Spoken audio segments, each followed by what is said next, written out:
Class का पहला दिन जो है हिंदी से शुरुआत होगा, क्योंकि हमारी मातृभूमि ही हिंदुस्तान है और हमारा मातृभाषा हिंदी है। तो सबसे पहले हम अपने लिए हिंदी का शुरुआत करेंगे, फिर बारी बारी से हम लोग प्रत्येक बुक को पढ़ते जाएंगे। तो हमारा जो पहला क्लास है क्लास 12 का हिंदी, जिसका बुक का नाम है दिगंत भाग।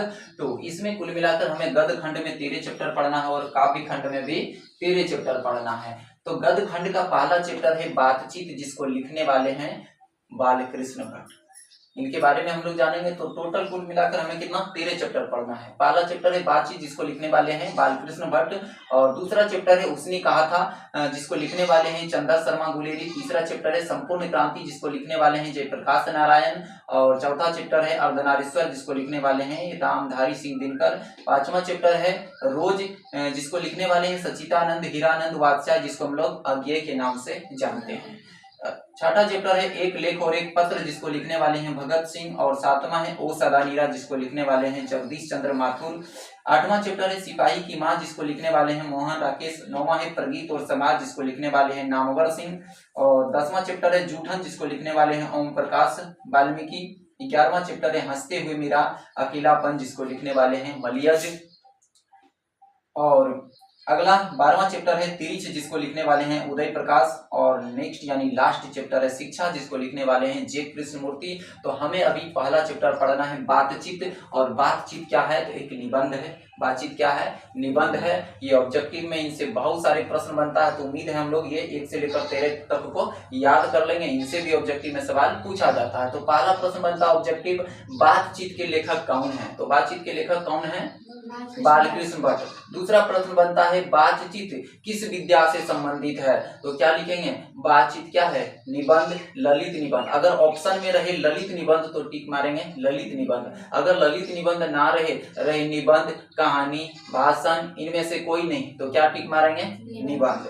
तो बातचीत क्या है? एक निबंध है। आइए हम लोग जानते हैं सबसे पहले बातचीत को लिखने वाले हैं बालकृष्ण भट्ट। पहले बालकृष्ण भट्ट का जीवन परिचय जानेंगे हम लोग, क्योंकि जीवन परिचय से ही ऑब्जेक्टिव में काफी प्रश्न बनता है। तो इसका जीवन परिचय हम लोग पहले जानते हैं। बातचीत लिखने वाले हैं बालकृष्ण भट्ट। तो जानना है हिंदी का जो चैप्टर 1 है किसका है? ये गद्य खंड का।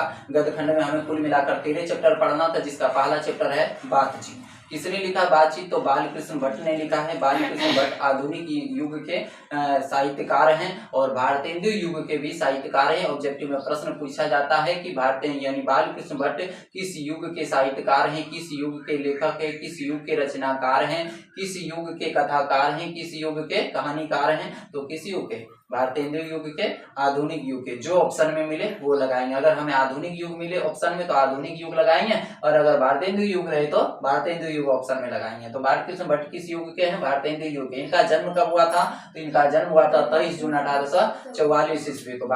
यानी बालकृष्ण भट्ट का जन्म कब हुआ था? 23 जून 1844 ईस्वी को, और मृत्यु हो गया था 20 जुलाई 1914 ईस्वी को। जन्म स्थान कहाँ है? तो इलाहाबाद, उत्तर प्रदेश। इनका जन्म कहाँ पर हुआ था?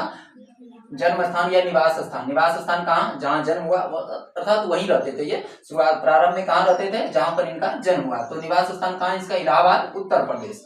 माता का नाम पार्वती देवी थी। इनकी माता का नाम यानी बालकृष्ण भट्ट की माता का नाम पार्वती देवी थी, और माता एक सुसंस्कृत महिला थी जिन्होंने बालकृष्ण भट्ट के मन में अध्ययन की रुचि जगाई। ऑब्जेक्टिव प्रश्न पूछा जाता है कि बालकृष्ण भट्ट के मन में अध्ययन की रुचि किसने जगाई? उसकी माता ने, पिता ने, दादा ने, इनमें से कोई नहीं तो क्या निकल रहेगा? क्या लगाएंगे ऑप्शन में? उनकी माता ने। तो माता ने ही बालकृष्ण भट्ट के मन में पढ़ने की यानी अध्ययन की रुचि जगाई। पिता का नाम बेनी प्रसाद भट्ट थे। पिता का नाम क्या था? बेनी प्रसाद भट्ट थे, और वो पेशे से क्या थे? व्यापारी थे। यानी इनके पिता बालकृष्ण भट्ट के पिता क्या थे? व्यापारी थे। इनका नाम था बेनी प्रसाद भट्ट। इनकी शिक्षा, बालकृष्ण भट्ट की शिक्षा के बारे में कहा जाए तो प्रारंभ में ये संस्कृत का अध्ययन करते थे। बालकृष्ण भट्ट प्रारंभ में संस्कृत का अध्ययन करते थे। 1867 ईस्वी में प्रयाग के मिशन स्कूल से एंट्रेंस की परीक्षा दी। ऑब्जेक्टिव में प्रश्न पूछेगा बालकृष्ण भट्ट ने प्रयाग के मिशन स्कूल से एंट्रेंस की परीक्षा कब दी? तो 1867 ईस्वी में। एंट्रेंस की परीक्षा कहाँ से दिया? तो प्रयाग के मिशन स्कूल से। किस स्कूल से दिया? तो प्रयाग के मिशन स्कूल से दिया। वृत्ति देखो 1869 से 75 ईस्वी तक प्रयाग के मिशन स्कूल में इन्होंने अध्यापन का काम किया। 1869 से 75 तक इन्होंने अध्यापन का काम किया। फिर 1885 में प्रयाग के सीएवी स्कूल में संस्कृत का अध्यापन किया। उसके बाद जो है 1888 ईस्वी में, 85 के बाद 88 ईस्वी में ये प्रयाग के कायस्थ पाठशाला में इंटर कॉलेज, ये क्या है, कायस्थ पाठशाला इंटर कॉलेज में अध्यापक नियुक्त हुए, अर्थात ये अध्यापक बन गए, यानी पढ़ाने का काम करने लगे।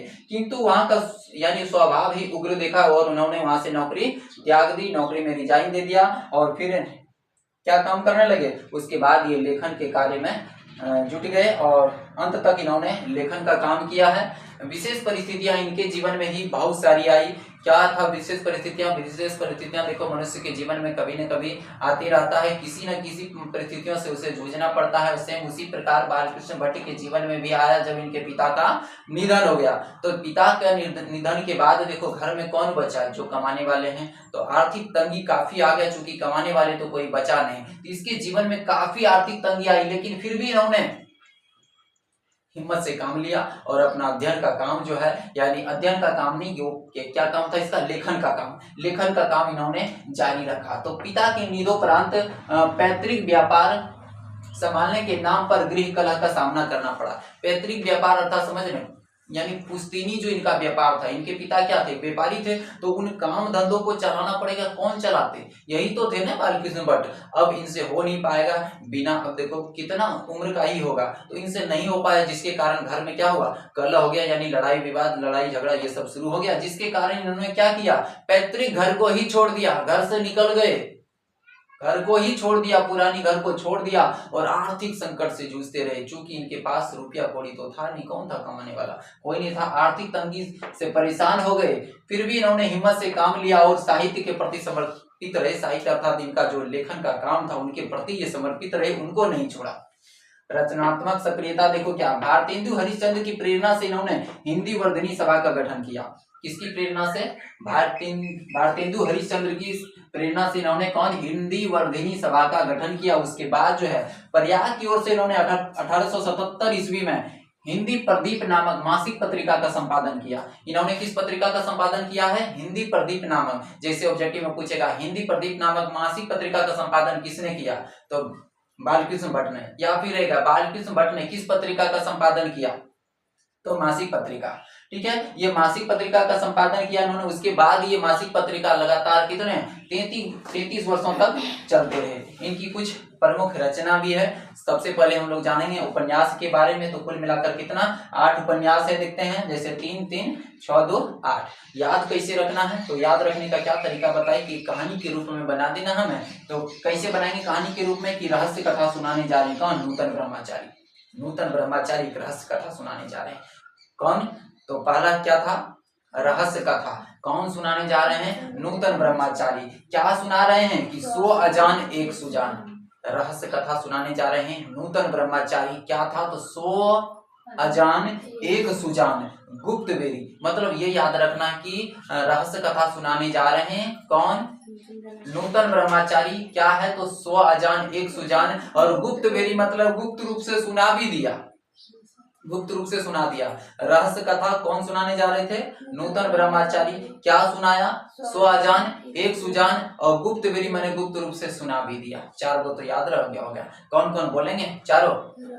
रहस्य कथा कौन सुनाने जा रहे हैं, नूतन ब्रह्मचारी। क्या था रहस्य कथा, तो 100 अजान एक सुजान, गुप्त बेरी मैंने गुप्त रूप से सुना दिया। उसके बाद कहते हैं रसातल यात्रा मैंने चल दिए। यात्रा, रसातल यात्रा मतलब जहां से आए। जैसे मान लिए कि रसातल रहस्य कथा सुनाने के लिए कहीं से आए होंगे, कोई आया होगा, तो रहस्य कथा सुना रहे कौन, नूतन ब्रह्मचारी। क्या था रहस्य कथा, 100 अजान एक सुजान, गुप्त बेरी मैंने गुप्त रूप से सुना दिया। अब क्या है, रसातल यात्रा मतलब जाने को तैयार है। जाने को तैयार है तो क्या कहता है भाई, उचित दक्षिणा दो। चूंकि अब जाएंगे नहीं, उचित दक्षिणा दो, क्योंकि हमारी घड़ी में सद्भाव का अभाव है। कहता है कि उचित दक्षिणा दो, हम चलेंगे क्योंकि हमारे पास समय का अभाव है। तो याद रह गया होगा ये, इसको तो ऐसे याद रख लेंगे तीनों। क्या कह रहा है कि उचित दक्षिणा दो क्योंकि हमारी घड़ी में सद्भाव का अभाव है। 3 को इधर, ऊपर 5 को याद रखेंगे। बोलो 5 3 8 को एक बार खींचना है। कैसे, तो पहला रहस्य कथा सुनाने जा रहे कौन, नूतन ब्रह्मचारी। क्या सुना रहे हैं कि 100 अजान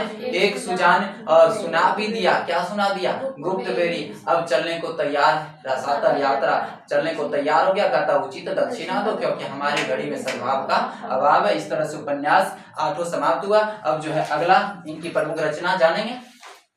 तो ये था इसका उपन्यास। हमने अभी उपन्यास पढ़ा नहीं, उपन्यास के वो था 8 को। बोलेंगे कौन कौन? रहस्य कथा सुनाने जा रहे थे नूतन ब्रह्मचारी, कौन सा? तो 100 अजान 1 सुजान और गुप्त वेरी गुप्त रूप से कथा को सुना भी दिया। अब बारी आया किस चीज का? रसातल यात्रा अर्थात जाने का। तो क्या कहता है कि उचित दक्षिणा जो बनता है दो, चूंकि हमारी घड़ी में सद्भाव का अभाव है। अब जानेंगे अगला है, अगला नाटक है। नाटक कुल मिलाकर इनका कितना है? 18 है। तो 18 को कैसे याद रखेंगे हम लोग? 5-5 बांट देंगे, 5-5 10 हो जाएगा और बाकी 8 को अलग से याद करेंगे।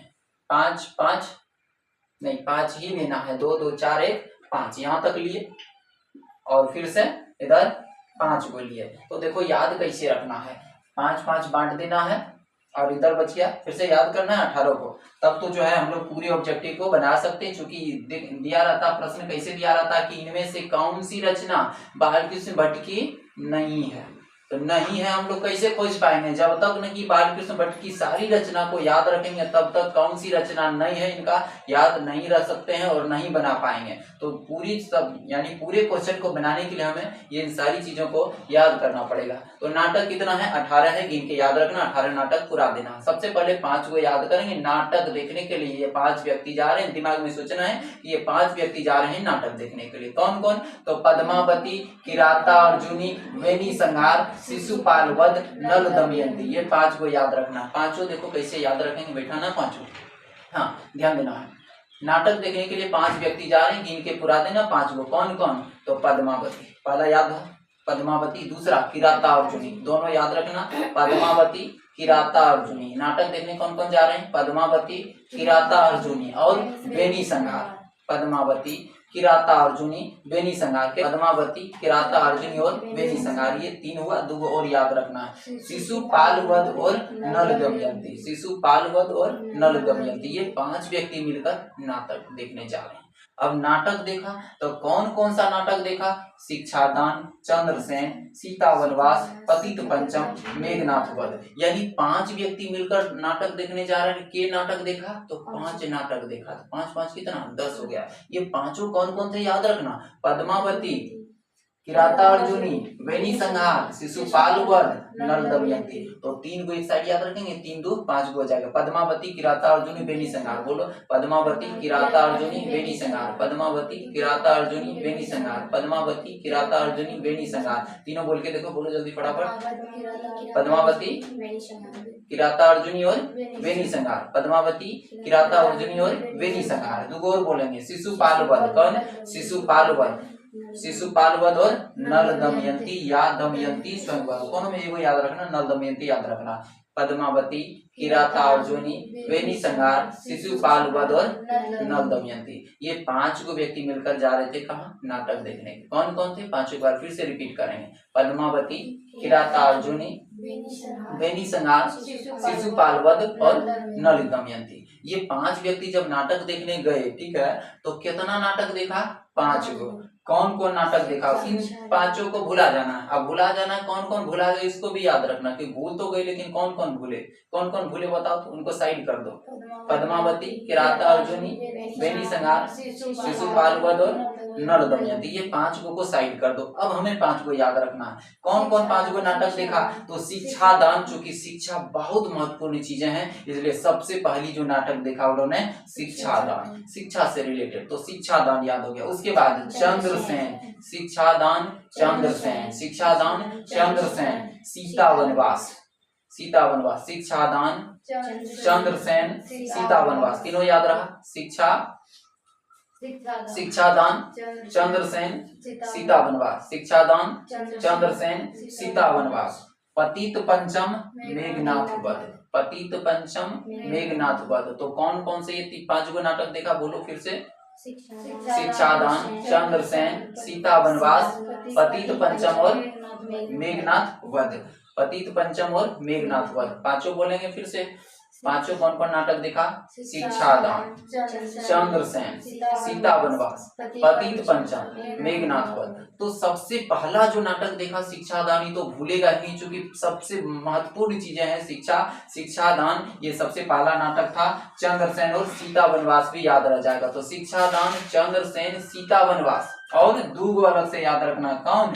पतित पंचम और मेघनाथ वध। पतित पंचम मेघनाथ वध। अब देखो नाटक देखने गया, नाटक देख भी लिया, अब वापस आ रहे हैं, लौट कर अब क्या कर रहे हैं? वापस आ रहे हैं, ये देखना है। अब जब वापस आ रहे थे यहाँ पर देखो याद रखना हमें 4 गो, कट्टर सुम की एक नकल, गृहनला, इंग्लैंडेश्वरी और भारत जननी, भारतवर्ष और कली। उसके बाद यहाँ पर है दूरदेशी, एक रोगी और एक वेद, रेल का विकट खेल, बाल विवाह। अब देखो याद कैसे रखना, जैसे वापस आ रहे थे, नाटक को देखकर वापस आ रहे थे, तो याद रखना इनको उल्टा पुल्टा भी कर सकते हैं, कोई दिक्कत ना, हमें याद रखना 18 को, तो 18 को गिन के याद रखना है। जब वापस आ रहे थे नाटक देखकर तो दूगो दूरदेशी मिला, दूरदेशी अर्थात तो दूसरे देश का, ये याद रखना, याद रह जाएगा। नाटक जब वापस देख कर आ रहे थे तो दूगो दूरदेशी मिला, दो दूरदेशी कौन कौन थे? तो याद रखना यहाँ पर कट्टर सुम की एक नकल और गृहनला, दूरदेशी अर्थात याद रखना कि दूसरे देश का था, ठीक।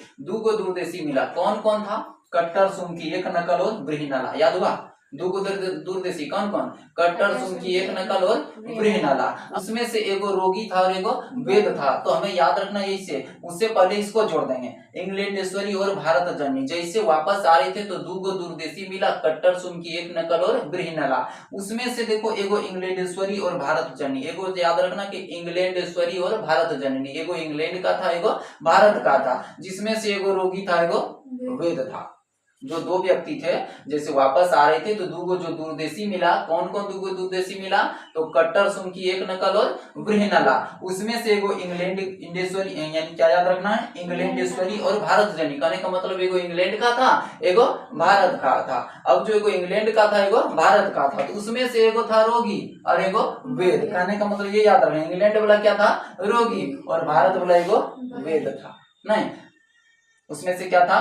एक रोगी और एक वेद। अब आना था घर, क्या करेगा? रेल का विकट खेल, ट्रेन से आना था यानी रेल से आना था, तो रेल के पास जाने के लिए क्या करते हैं? टिकट तो लेना पड़ेगा। अब टिकट क्या खेल था? रेल का विकट खेल। और ये सारी घटना कहाँ का था? बाल विवाह अर्थात बचपन की ये घटना था, ये याद रखना, ये टोटल घटना बचपन की याद हो गया। एक बार रिपीट करेंगे, कौन? पद्मावती, नाटक देखने के लिए कौन कौन? पद्मावती, किराता अर्जुनी, वेणी संहार, नल शिशुपाल वध और नल दमयंती। नाटक कौन कौन देखा? तो शिक्षादान, चंद्रसेन, सीता वनवास, पतित पंचम और मेघनाथ वध। उसके बाद नाटक देखकर जब वापस आ रहे थे तो कौन मिला रास्ते में? दूगो दूरदेशी मिला।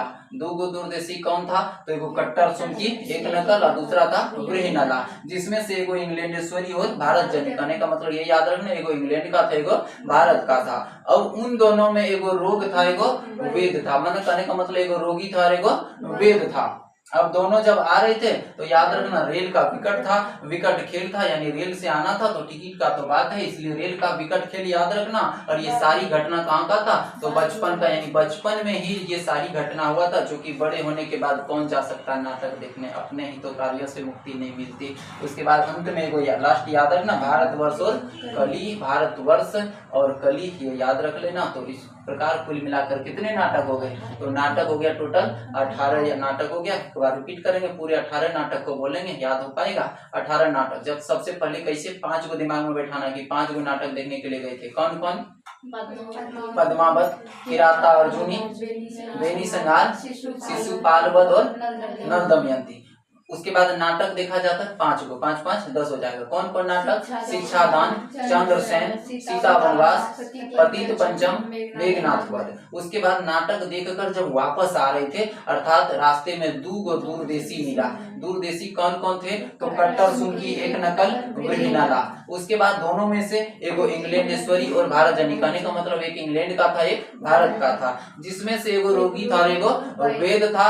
अब बारी आया जब घर आने का, तो रेल का विकट खेल था, चूंकि रेल से आना था। और ये सारी घटना कहाँ का? बचपन का था, इसलिए याद रखना बाल विवाह। और अंत में एगो याद रखना भारतवर्ष और कली। इस प्रकार से कुल मिलाकर 18 नाटक याद हो गया। इसको रिपीट कर लेंगे एक बार घर जाके, तो पूरा का पूरा याद रहेगा। उसके बाद है प्रहसन। प्रहसन नहीं होता है कि जैसे कुछ बातें बोला और बात बात पर जैसे नहीं होता है कि हंसी आता है, मजाकिया जैसी बात होता है। तो प्रहसन क्या था, जैसा काम वैसा परिणाम। जैसे कहीं कहीं कुछ काम कर देता बच्चा है, नहीं कहता है खटपट है तो पूरा जैसा था वैसा ठीक है हुआ, इसको नहीं कर देता है, तो वही है जैसा काम वैसा परिणाम, क्या है, प्रहसन है। दूसरा, नई रोशनी का बीस और आचार विडंबन, तो 3 गो प्रहसन है, तो 3 गो तो आराम से याद रह जाएगा। कौन कौन, जैसा काम वैसा परिणाम, ये तो ऐसे याद हो गया।